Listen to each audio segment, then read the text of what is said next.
તડકેશ્વર ગામમાં 21 કરોડના ખર્ચે તૈયાર થયેલી પાણીની ટાંકી લોકાર્પણ થાય તે પહેલાં જ જમીનદોસ્ત થઈ ગઈ હતી। તડકેશ્વર તાલુકાના તડકેશ્વર ગામમાં બનેલી એક દુર્ભાગ્યપૂર્ણ ઘટનામાં અંદાજે ₹21 કરોડના ખર્ચે તૈયાર થયેલી પાણીની ટાંકી અને સંપ લોકાર્પણ થાય તે પહેલાં જમીનદોસ્ત થઈ ગઈ છે। આ ઘટનાને પગલે સરકારી કામગીરીની ગુણવત્તા અને આયોજન સામે અનેક સવાલો ઊભા થઈ રહ્યા છે। આ પ્રોજેક્ટ દ્વારા આસપાસના 14 ગામોને પીવાનું શુદ્ધ પાણી પૂરું પાડવાનું લક્ષ્ય હતું, ત્યારે ટાંકી સંપૂર્ણપણે ધ્વસ્ત થઈ જતા હાલ આ યોજના અટવાઈ પડી છે। ટાંકી ધરાશાયી થવાના સમાચાર વાયુ વેગે પ્રસરતા જ સ્થાનિક રહીશોમાં ભારે આક્રોશ જોવા મળી રહ્યો છે।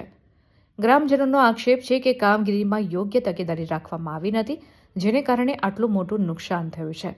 લોકો હવે આ મામલે ઉચ્ચ સ્તરીય નિષ્પક્ષ તપાસની માંગ કરી રહ્યા છે, જેથી જવાબદારો સામે પગલાં ભરી શકાય। 14 ગામોના હજારો લોકો જે આશાએ બેઠા હતા કે તેમને નિયમિત પાણી મળશે, તે આશા પર અત્યારે તો પાણી ફરી વળ્યું હોય તેમ જણાઈ રહ્યું છે। તંત્ર દ્વારા આ બાબતે હવે શું વૈકલ્પિક વ્યવસ્થા કરવામાં આવે છે તે જોવું રહ્યું। આ ઘટનામાં 3 મજૂરો ઈજાગ્રસ્ત થયા છે। ઈજાગ્રસ્તોને સારવાર અર્થે હોસ્પિટલમાં ખસેડવામાં આવ્યા હતા। ટેસ્ટિંગ માટે ટાંકીમાં 9 લાખ લીટર પાણી ભરવામાં આવ્યું હતું, ત્યારે આ મોટી ઘટના સર્જાઈ હોવા છતાં પણ જવાબદાર અધિકારીઓ અને કોન્ટ્રાક્ટરો ઘટના સ્થળ ઉપર ઉપસ્થિત રહ્યા ન હતા।